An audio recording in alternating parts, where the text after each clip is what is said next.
আসসালামু আলাইকুম। ওয়ালাইকুম সালাম ওয়া রাহমাতুল্লাহি ওয়া বারাকাতুহু। জি ভাইয়া, কোথায় বলছিলেন? আমি মালয়েশিয়া থেকে বলছিলাম ভাইয়া। ও, বলেন কি বলতে চাচ্ছেন, বলেন। ওই যে আপনি স্ক্রিনে দেওয়া নাম্বারটা পাইছিলাম, ওই নাম্বারে আমি আপনার যোগাযোগ করলাম যে দেখি আপনার নাম শামসুল আলম না? জি ভাইয়া, আমার নাম মেডিসমিরিয়া। শামসুল আলম। জি জি জি। ঠিক আছে, আমি ওই একটা মেয়েরই দেখলাম স্ক্রিনে দেওয়া, যে মেয়ের ছবি দেওয়া, এবং কি মেয়ের সাথে কথা বলতে চাইছিলাম। কি কথা বলা যাবে?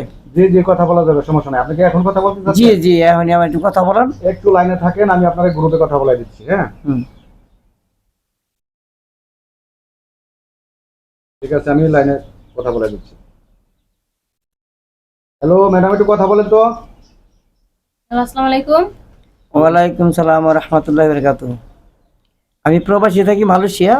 আপনার সাথে একটু কথা বলতে চাইছি। আপনি তো বিয়ের জন্য এখানে দেখলাম স্ক্রিনে নাম্বার দিয়েছেন কথা বলার জন্য, মেডিসিন শামসুল আলমের থেকে। তা আমি প্রবাসী থাকি, আমার মাসে 2 লাখ টাকা ইনকাম আছে।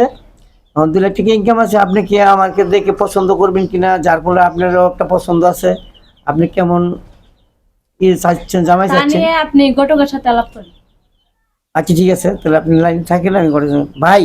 জি ভাইয়া, বলেন। জি, মেয়ে বলতেছে আপনার সাথে কথা বলার জন্য। ঠিক আছে, আমি আপনার মেয়ের ছবি এবং বায়োডাটা দিয়ে দিচ্ছি, আর আপনার একটা ছবি আপনি আমার এখানে পাঠান, আমি মেয়েরও দেখায় কথাবার্তা বলে, আর যদি হয় আমি আপনার নাম্বার দিয়ে দেবো, আপনার নাম্বারে কথা বলে নিন। হ্যাঁ, আচ্ছা, আপনার খরচটা কিভাবে দিতে হয়? আমার খরচটা আপনারা আগে দেখা দেখি করেন, পরে আপনারা দিবেন। আচ্ছা ঠিক আছে, আমি আপনাকে এমন যে ফোনে কথা বলতেছি আপনার জন্য, আমি বিকাশে, আপনি বিকাশ নাম্বার আছে? যে যেটাতে কথা বলছেন এটাই বিকাশ নাম্বার। আচ্ছা, তাহলে আমি 1000 টাকা খরচ সহ পাঠিয়ে দিব, ঠিক আছে? আচ্ছা ঠিক আছে ভাইয়া। ঠিক আছে, আচ্ছা, ওকে। ঠিক আছে ভাইয়া। হ্যাঁ, আসসালামু আলাইকুম। ওয়ালাইকুম সালাম। আসসালামু আলাইকুম।